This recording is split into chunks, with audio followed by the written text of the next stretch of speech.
So how did the world go from declining reserves to growing reserves? Did we go out and discover huge new pools of oil and gas?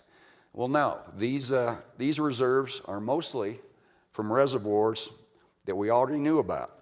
We just didn't know how to get them out of the ground economically. So these are called unconventional resources because we couldn't produce them with the conventional technology. Before we knew it was there, we just couldn't get it out. In fact, until recently, we would drill through these shale formations to get to the targeted conventional resources. So let's take a look at some of the technologies, and I'm not going to talk about all of them, that have made this happen.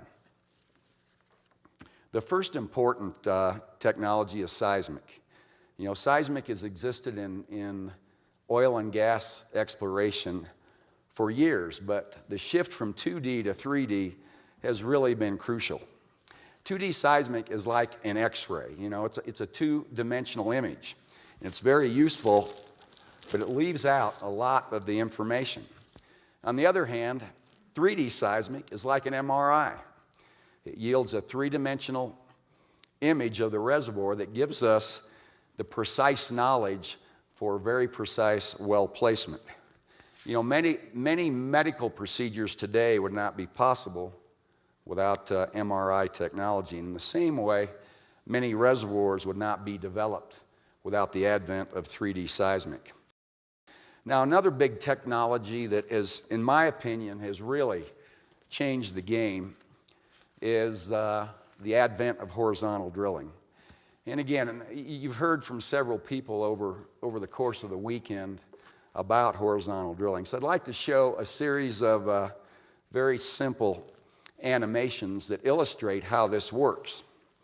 A vertical well is drilled straight down through the producing zone, obviously. And the well bore is in contact with the producing zone only where it passes through it. A decade ago, more than 87% of the wells in North America were drilled vertically. Now, horizontal drilling is drilling down to the reservoir and then turning horizontally and continuing to drill into the source rock. The whole lateral section, which can be miles long, is in contact with the reservoir. So more reservoir contact means more production. For example, in North Dakota, and I'm sure everyone has heard about the Bakken play up there, a horizontal completion in the Bakken will produce anywhere from 10 to 15 times that of a corresponding vertical well.